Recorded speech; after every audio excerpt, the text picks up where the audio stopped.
It has been a wild and wacky last couple days in DMV sports, but luckily your boy Evan is here to talk about it. Let's go. Sports Zone. Chased down by Beal in the corner for three, gets fouled and hits. Welcome to DC. Walker tied him out. You know where you're at the USA Cup. You're taking it slightly, I'm taking it slightly. Now how you gon' act on you gon' be right back. When we gon' be right here, we gon' be right here. We ain't going nowhere. Welcome to DC. DC, the home of Chuck Brown. Oh, you don't know the sound? Well, Let's start with the biggest news in sports right now, the ongoing Juan Soto saga. So, for those that don't know, Washington Nationals star outfielder Juan Soto is nearing the end of his contract. He'll be a free agent after the 2024 season, and the Nationals have been sending him multiple offers as far as a contract extension. Juan has turned all of them down, including the most recent offer of 15 years and $440 million. So where we stand now is the Nationals are listening to trade offers regarding Juan Soto. I want you guys to realize this does not necessarily mean they'll trade him.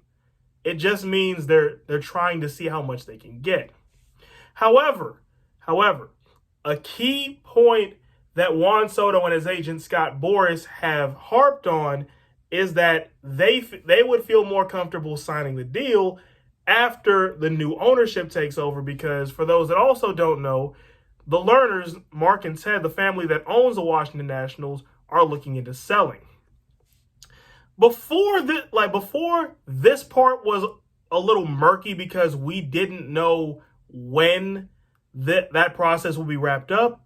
However, we may have a little bit more clarity now. According to Barry Verluga of the Washington Post, it's expected around MLB that the Nationals' sale of the team would be completed around November, which would be right before winter meetings, the time when MLB free agency really heats up. So that's where we stand now. And while Juan's long-term future remains uncertain, I can tell you what he's done over the All-Star break. He won the Home Run Derby in dramatic fashion, beating Seattle Mariners rookie Julio Rodriguez, as well as the legend Albert Pujols and Cleveland Guardians Jose Ramirez along the way. He also played in the All-Star game, even playing a little bit in center field, which I'm convinced Victor Robles dared him to do. At the plate, he didn't really do too well. He went 0 for 3, but hey, it's the All-Star game. That's not important.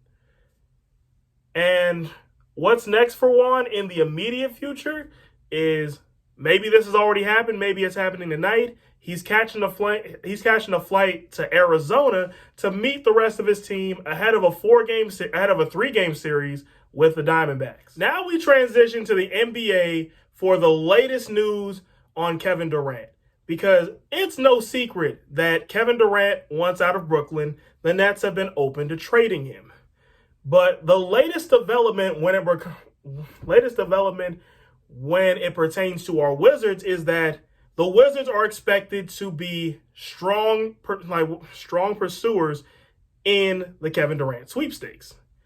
Now, on the surface, you wouldn't think the Wizards have too much to offer, but when in a Kevin Durant type trade, hypothetically, anything and everything would be on the table except Bradley Beal. And the only reason he's not on the table is because of the no trade clause, which he definitely would not waive after he just signed the contract that gave him the no trade clause. But if you're looking for big attractive players, Wizards have one in Kyle Kuzma. You're looking for young guys to develop, the Wizards have those in Rui Hachimura, Denny Avdia, and Corey Kispert. And if you want draft picks, the Wizards have proven in the past they're no stranger to parting with those first-round picks. So Washington could very well be a contender in the Kevin Durant sweepstakes, especially considering the longer the Nets hold on to Kevin Durant, as is the case in pretty much any other trade, the lower his value gets. So yeah, look for the Wizards in the Kevin Durant trade. I'm not saying it's going to happen. I'm just saying it can. And we're going to wrap up this update with major DMV college basketball news involving a certain Juan. Obviously not that Juan. This is college basketball. Juan Dixon, the legendary Juan Dixon, is returning to College Park this fall. Let me explain. We all know who Juan Dixon is. He was the key contributor on the Maryland Terrapins team that won the national championship in 2002 and one of the greatest players in Maryland history. He went on to have a successful NBA career with teams like the Wizards, the Portland Trail Blazers, among others. Well, after he retired from the NBA, Juan Dixon took up a head coaching role at Coppin State University. Coppin State is coming to College Park on November 25th. So that's going to be a tremendous night for Maryland. It's going to be a tremendous night for college basketball. I don't know about you guys, but I've already got November 25th scheduled on my calendar, circled on my calendar, and I plan to be at Xfinity Center for that. I can't miss it. Well, that's it for my update.